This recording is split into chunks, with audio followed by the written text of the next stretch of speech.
الجزائر تحترق وأموال الكنادير عند البريكس وفلسطين.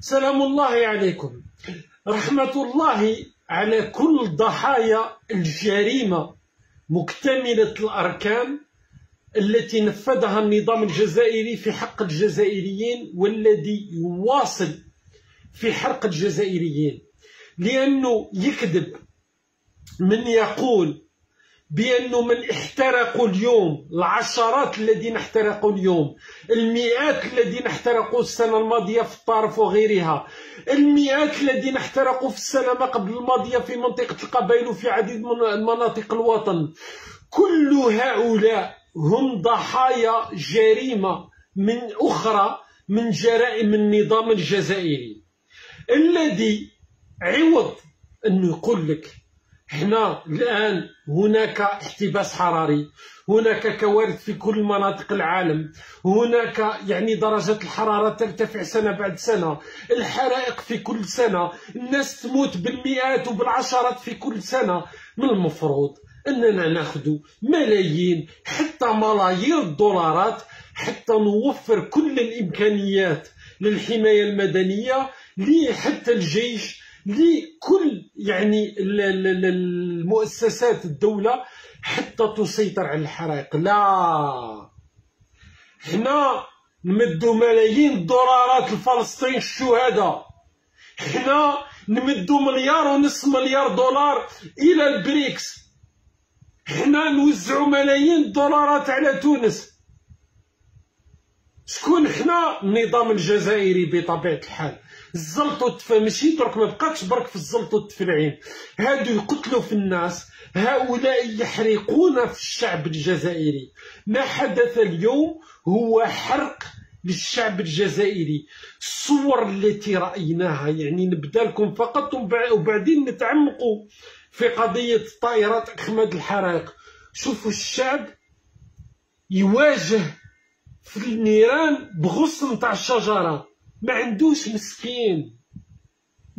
مسكين باش يواجه الحرائق، ما كانش يواجه بالغصن تاع الشجرة. الجيش اللي اليوم ماتوا منه 10 عناصر تاع الجيش الوطني الشعبي بلاو بيوج، يواجه في حرائق مهولة، وشوفوا بالسلاح تاعو. ما فهمتش انا الجندي هذا مسكين واش راح يطفي. بعتوهم الى التهلكة، ارسلوا الجنود الى التهلكة، الشعب يتباكى، الشعب يصرخ. شوفوا فيما جايه،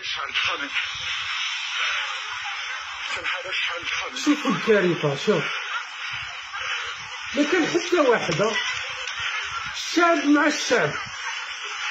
شوف مساكن، شوف با يجري، مسكين.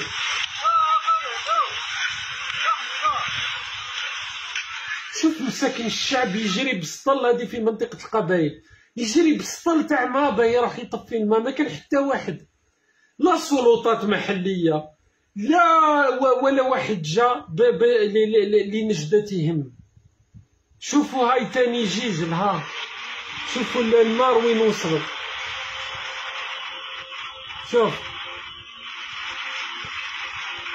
شوف الكارثة.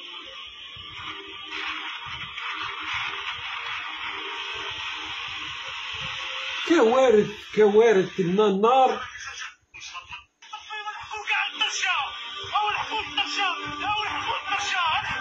شوف الشعب، واحد ما يلحقك، خلاوهم رماو الشعب مع يكتر خير المواطنين في بجاية، في جيجل، في ولايات أخرى، في البويرة، اللي راحوا خاطروا بنفسهم، العناصر تاع الجيش، الجنود تاع الجيش الوطني الشعبي اللي راحوا ضحاو بنفسهم وماتوا، المواطنين الجزائريين اللي يواجهوا. ولا الحقيقة الكنادير لا ما كانش البلادير، ولا الحقيقة تاع ما يحدث في الجزائر. ورايحين وش نقريحة، يخي اليوم راكم شفتوا الجنود ماتوا، الجنود تحرقوا، بعتوهم بالا وبيوش. شنقريحه واش راهو يدير؟ هذه اليوم هذه اليوم بالقاعدة البحرية الرئيسية بمرسى الكبير، وبعد مراسيم الاستقبال من قبل السيد اللواء محمود بن مداح قائد القوات البحرية، استعرض السيد الفريق والتشكيل البحري للوحدات العائمة التي أدت له التحية الشرفية. بعد ذلك شوف شنقريحه وين راه قائد الناحية العسكرية الثانية إلى عرضين حول مراحل وسير التمرين الذي يأتي تتويجا لبرنامج التحضير الابتدائي. الناس راهي تموت والسي شنقريحه يا خويا راهو يتقمقم في صالة مكيفة. شوف حتى القعدة يعني مرتاح خونا، مرتاح لا بيل في مريحين. شوف كيفاه مريحنا. نعم الكليماتيزور شاعل، المبرد شاعل، عصير البرتقال، الصالات المكيفة ومريحين. والجندي راهو برا يموت ويواجه في الحرايق ببالا وبيوش. هاي الحقيقة يعني ما كانش. شوف لا بوزيسيون الوضعية هذه ما كانش كثر منها. مريح يا خويا، راني متختخ. لا بيل في الحياة الوردية، عايش حياته تحت المكيفات، والناس راهي تحترق، والناس والجنود راهم يموتوا. يا جماعة ديروا لنا حل، جيبوا لنا طائرات. منذ سنتين على الأقل وحنا نتكلموا يا خويا، ونفكروكم واش كانوا يقولوا لنا منذ سنتين. لو كان ما عطاوش وعود ولا نقولوا معليش نروح نتفكروا شويه الذكريات ما ننساوش. تشفاو على هادي وحش إخماد الحرائق. انت تتخلع يا خويا. هذاك الوقت هذه منذ سنتين قال لك وخر والساعة رانا جينا واش كاين. وحش إخماد الحرائق يا خويا. الشروق في 2021 قال لك الجزائر البلد الإفريقي الوحيد الذي اقتنى 4 طائرات من هذا النوع. تعرف على وحش إخماد الحرائق، الوحش. وها وقت مدايرين الموسيقى يخلعوا فينا.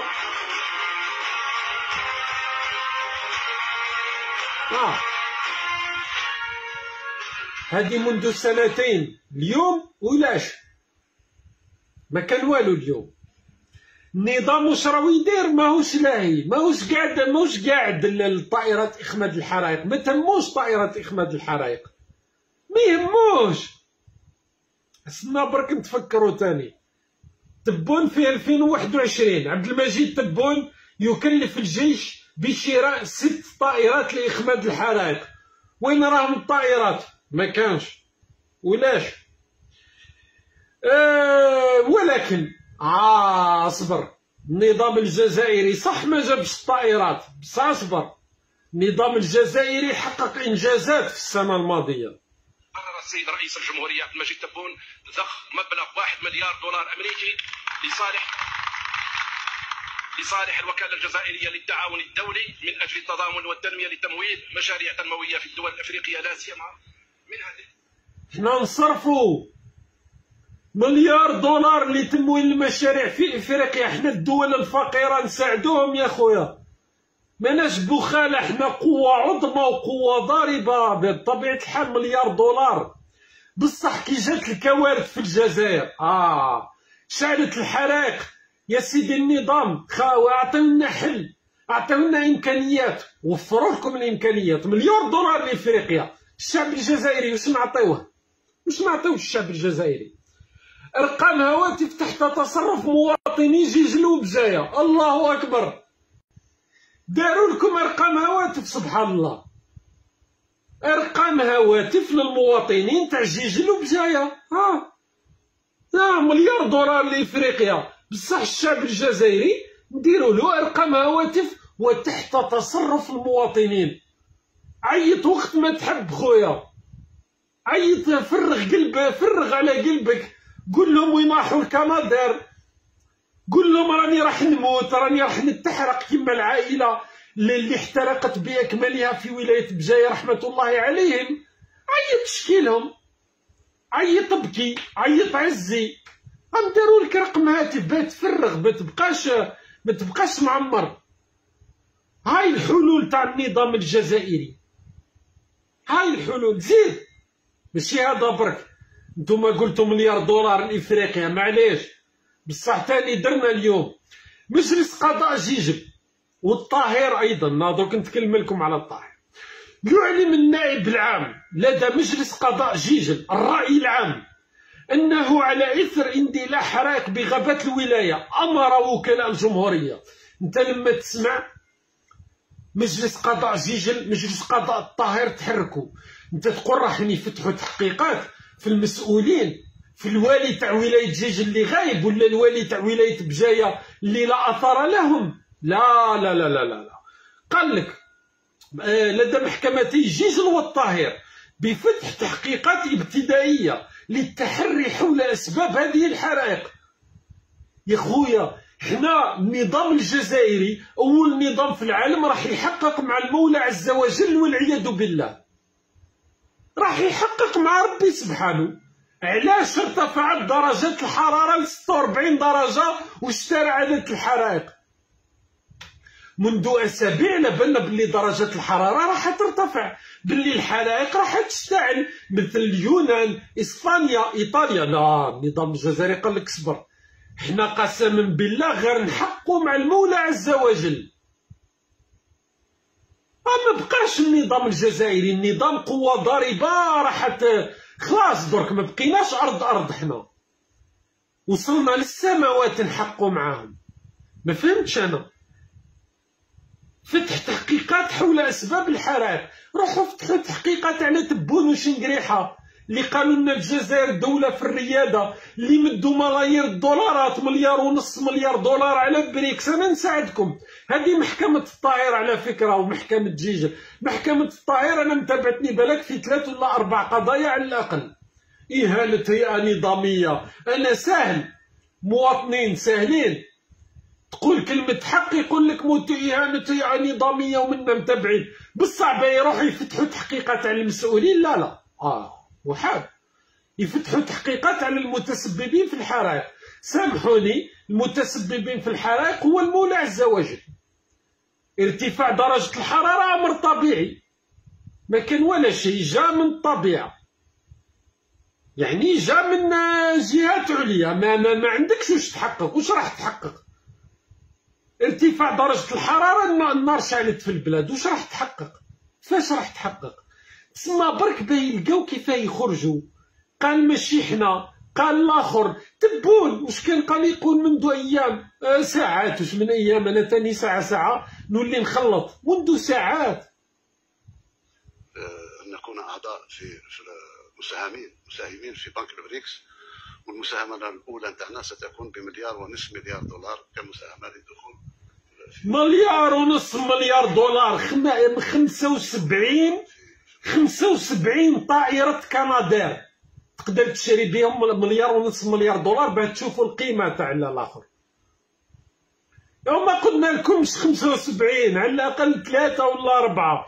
واللي يقول لي أنه صعيبة والطلبيات ولازمك تستبق الأمر وغير ذلك، أنا فهموني كيفاه اللي تسميوها جارة السوء ولا الدولة هاك، والدولة اللي فقيرة وعندها ديون مثل ما تقول وكالة الأنباء الجزائرية، ودولة إفريقية صراحة عندها صعوبات اجتماعية وغير ذلك.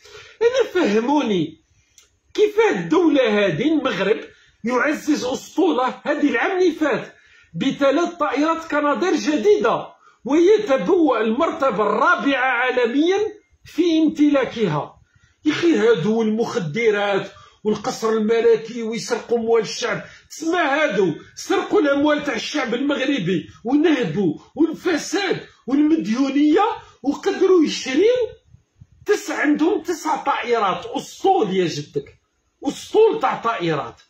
وانتوما اللي قلتوا لنا، نذكركم واش كان يقول تبون تاني باش ما ننساوش، الفو با اوبليي واش كان يقول، ما عندهاش مده طويله. استنى برك لا كان لقيتها، نلقاها تخافوش. يأمنوا بالقدرات تاع الغير، هما دايرين روحهم. ما الجزائر قوة ضاربة، العالم كله معترف بالجزائر إلا بعض الجزائريين. يا خويا الدولة هوك جماعة المخدرات والمشاكل الاجتماعية والفقر، عندهم 9 طائرات، والقوة الضاربة والقوة الإقليمية اللي ما لازمش نشكوا في القدرات تاعها عندها 0 كنادير. أنا برك حاب نفهم، ماهو تساؤل بسيط، تساؤل بسيط. علاش؟ واي؟ وتتفاعلوا غير بصح باه يوزعوا الأموال في كل الجهات على $1.5 مليار. مليار دولار هو كي تسمع هادي على بالك أو تهبل والناس تموت والناس السيد رئيس الجمهورية عبد المجيد تبون ضخ مبلغ $1 مليار أمريكي لصالح الوكالة الجزائرية للتعاون الدولي من أجل التضامن والتنمية لتمويل مشاريع تنموية في الدول الأفريقية لا سيما منها تلك. على بالك تهبل، الناس تحترق. $1 مليار 50 طائرة تاع كنادير، $1.5 مليار اللي تمدت اللي راح تتمد للبريكس 75 طائرة كنادير. طلع الحسبة انت، دير الحسبة، طلع. والناس راهي تحرق، الناس ما لقاتش وتبون. العام اللي فات ما ننساوش تاني، ما لازمش تنساو، تنسى. نتمنى إذا كان ممكن يديروا لنا عرض على الطائرات لإطفاء النيران.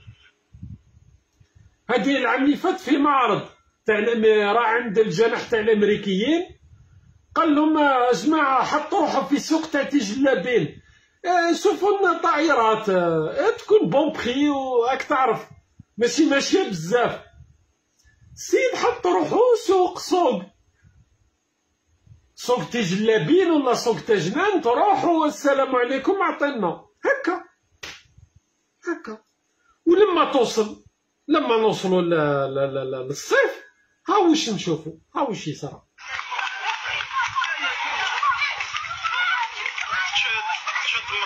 ها واش الشعب هادي في بجايه مساكن. دركا منطقة القبائل كل سنة والسنة هاي زاد الدجيجل وزاد بومرداس وزاد الكوارث في كل جهة. هادو عباد هادو، يقول لك درنا لكم رقم هاتف، عيطوا الأرقام الهواتف، فرغوا على قلبكم في أرقام الهواتف تحت تصرف المواطنين تاع جيجل وبجاية. عيط لهم وحكي لهم والله داري تحرقت، والله العائلة تاعي راهي راحت تحرق. هاي داروا لك رقم هاتف، فرغ على قلبك باش تفاجئ على خاطرك، باش ما تبقاش عندك الضغط النفسي مليح على بالك. كما في الدول التي تحترم نفسها يديروا ارقام هواتف، كي تكون تحب تنتحر يديروا لك رقم هاتف تعيط تحكي. النظام الجزائري خمم قال لك نديروا لكم رقم هاتف كي تكون كوارث، كي تكون حرائق درنا لكم رقم هاتف. عيط فاجئ على قلبك اخويا، ما تخليهاش في قلبك، تخليش في قلبك، مش مليحه ليك حتى الصحه النفسيه تاعك. رئيس الجمهوريه عبد المجيد تبون يعزي في استشهاد مواطنين من المدنيين والعسكريين جراء الحرائق. هذا ما يخسروا عليك، استشهاد، كانوا يحاربوا في فرنسا، هادو ما همش ضحايا تاع الاجرام تاع النظام. تبون بقلب يعتصر ألما وحزنا راض بقضاء الله. انتم ما ترضوش بقضاء الله، قال لكم تبون راني راضي بقضاء الله، خلي يحترقوا الجزائريين وانا راضي بقضاء الله. هذه ماشي قضية كنادير وامكانيات، قدر الله، الله غالب اخويا. ومجلس قضاء جيجل راهو فتح لكم تحقيق، قال لكم بالك نشوفوا حتى مع ربي سبحانه نشوفوا نحققوا علاش دار لنا ارتفاع درجات الحرارة. وقدرة تلقيت بعميق الأسى والحزن وبالغ التأثر نبأ الفاجعة الأليمة التي أودت بحياة مواطنين من المدنيين. هاوش يخسر عليك النظام، هما راهم في كلوب دي بان شنقريحة، راهو في الصالة المكيفة يا خويا يتقمقم ما يكسر راسو. نزيد نعاودها لكم باش تشوفوا شنقريحة. بعد الاجتماعات استمع السيد الفريق شنقريحة راهو بيان العسكرية الثانية إلى عرضين حول مراحل وسير التمرين الذي عايش الحمد. شوف هذاك راهو تاع واحد تسمى خلا راه عايش حياته كيما لازم، وتبون راه يقول لك والله قدر الله، قدر ربي الله غالب. احترقوا الجزائريين، احترقوا اخويا، رضوا بقدر الله. ندير لكم ندير لكم ما ندير لكم والو. كانت الجزائري يحترق، خلي الجزائري يموت. سوناطراك الاموال تاع سوناطراك ماشي في الاموال تاع في عمومها. لاعب ميت مات انتهى خلاص، السيد السن نتاعو عاد ما يقدرش يلعب. 500 مليون في السنه، 500 مليون في العام، نورمال حنا نصرفو خويا الاموال تاع سوناطراكا. مولودية الجزائر فهاد نادي من نوادي دوري المنحرفين ما عنده حتى لقب يا خويا، نورمال. سوناطراك تمول 500 مليون في السنه. تمثال بطبيعه الحال. ما نساوش ثاني، ما نساوش النظام الجزائري في الاشهر الاخيره انجازات عظيمه. واش دير انت بالكنادير اخويا؟ يا ولي التمثال تاع ريو دي قاديرو، ها اخويا داروا لكم تمثال الله غالب مازال ما وجدش. نهار يوجد يتشفاو التمثال تاع امير عبد القادر في وهران اللي يكلف ايضا ملايين الدولارات، عنده سيف فيه الليزر هذاك لاخماد الحرائق، الله غالب ما وجدش. نهار يوجد ان شاء الله التمثال تاع الامير عبد القادر وتشوفوا اللعب. اخويا ما نساوش مليار دولار راكم تشوفوا فيها يورايا. العاب البحر الابيض المتوسط، الالعاب العربيه. نهار انا خرجت يا جماعه العاب البحر الابيض المتوسط وما يصلحش نصرفوا مليار دولار في الظروف هذه.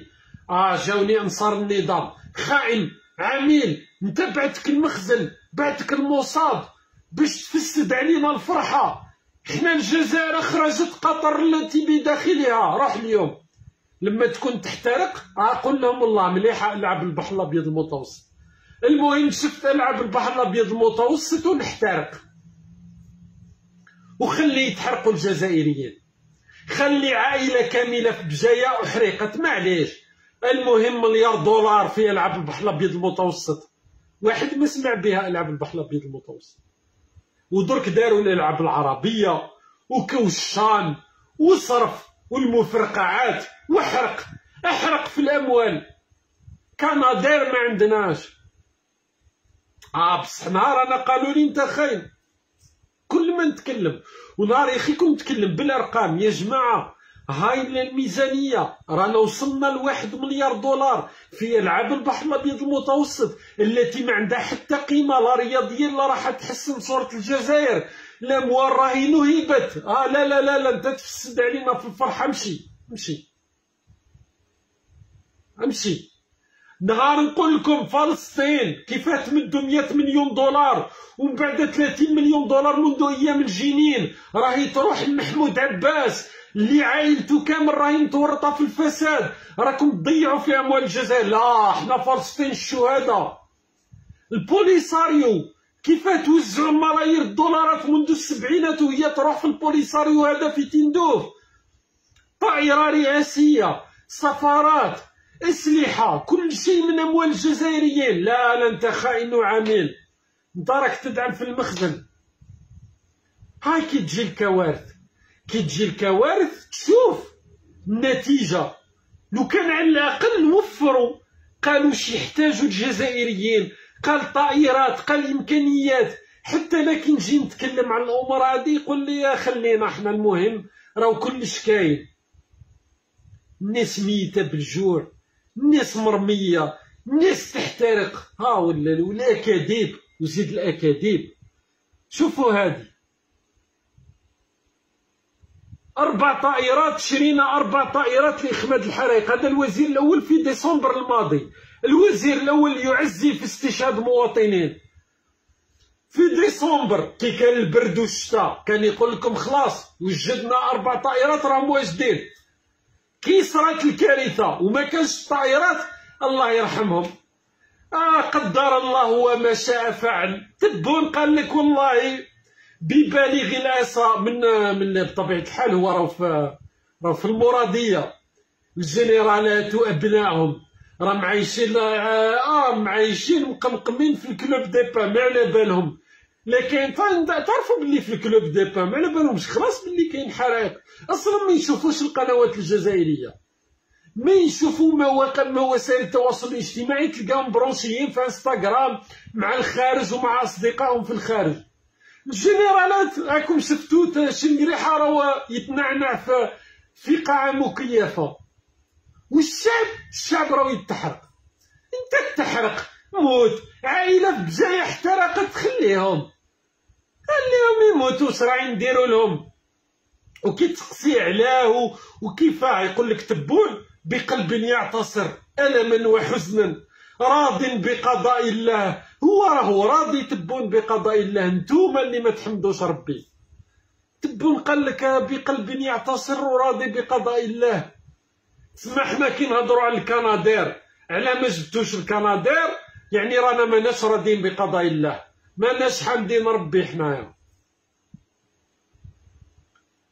شفتوا كيفاه باعوا البلاد، ومن بعد تجي تقول لي انا حبرك نشوف وجوه الناس اللي ولو انهم بعشرات الالاف صراحه. تقدروا ترجعوا للمنشورات تاع وقت واللايفات. انت خائن، كيفاه تقول لنا العب البحر الابيض المتوسط صرفنا مليار دولار؟ كيفاش وقت تكلمنا على هذه مجيد تبون ضخ مبلغ 1 مليار دولار امريكي لصالح، قال لك كيفاه؟ قال لك الجزائر عندنا الدراهم، مدوا مليار دولار لافريقيا، واش دخلك؟ نديروا العاب البحر الابيض المتوسط، وحنا نقولوا لهم يا جماعه ديروا لنا على الاقل 3 ولا 4 كنادير، على الاقل نافسوا جاره السوء الدوله اللي هاك، على الاقل نافسوهم وديروا لنا طائرات كندا اسطول تاع كنادير كيما هما، ومعليش والباقي معليش. وتبون واليوم نفس الشيء بالنسبه لافريقيا. الجزائر بالنسبه لافريقيا مثل الصين بالنسبه للعالم. هذاك علاش الجزائر بالنسبه لافريقيا قالك تبون مثل الصين بالنسبه للعالم. حنا حاجه عظيمه، وش بيك؟ قوه عظمى. طال الكنادير ما كانش بصح احنا قوه عظمى، احنا كيما الصين. لا الصين تخلي الشعب تاعها يتحرق، لا كاينه دوله تخلي شعبها يحترق، لا كاينه دوله توزع ملايين الدولارات على البوليساريو وعلى فلسطين والشعب راهو ميت في الحرائق. وين شفتوا هادي؟ وين شفتوا هادي؟ كاش دوله دير هذا الامر لشعبها، تخلي شعبها يتحرق وتروح يعني تمد في الاموال الناس ما عندهمش علاقه بالجزائر لفلسطين، وتنطق يشعلوا فيك. كيفاش فلسطين الشهداء والبوليساريو قضيه تحرريه والشعب الجزائري؟ والشعب الجزائري ما يستاهلش الاموال هذه تروح ليه؟ على الاقل تشري له شويه كنادير ومن بعد نبداو نوزعوا. مساهمه ماليه بقيمه 30 مليون دولار للمساعده في اعاده اعمار مدينه جنين الفلسطينيه. وافاد بيان لرئاسه الجزائر 30 مليون دولار لاعاده اعمار جنين، اعاده اعمار الجزائر التي تحترق. لا الكنادير لا ما كانش بصح. ونختمها بهذه نعاودها لكم، هذه هي الملخص تاع اليوم. 30 مليون دولار للجنين، 100 مليون دولار للسلطه الفلسطينيه العالميه، ملايير الدولارات للبوليساريو منذ السبعينات، مليار دولار للدول الافريقيه، مليار دولار للبريكس. ماشي مشكل. والشعب الجزائري ها واش يصح لك؟ ارقام هواتف تحت تصرف مواطني يجيجلوا بجايه حتى يفرغوا على نفسهم، حتى يفاجئوا على خاطرهم، وإذا احترقوا قدر الله وما شاء فعل، وبقلب يعتصر مثل قلب الرئيس المعين تبون. نحن راضون بقضاء الله. هذا وش يخسروا عليكم. شاركوا البث على أوسع نطاق، خليوا لنا تعليقاتكم، ترحموا على كل الضحايا سواء في بجاية، في جيجل، في بومرداس، في البويرة، على الجنود تاع الجيش الوطني الشعبي الذين أرسلوا اللي كيحترقوا في الحرائق وشنقريحة في الصالات المكيفة رحمة الله عليهم جميعا. هو حنا نعزيو في العائلات ولكن نعزي أنفسنا. وكاين حتى اللي ما تلقاش شكون تعزي لأنه عائلة في بجاية احترقت عن أكملها، ما عندكش شكون تعزي، العائلة احترقت ما بقى حتى واحد، أطفالا وكبارا احترقوا كامل. شكون نعزيو رواحنا. والنظام الجزائري راه يوزع في ملايير الدولارات على من هب ودب. والسلام عليكم ورحمة الله تعالى وبركاته. والله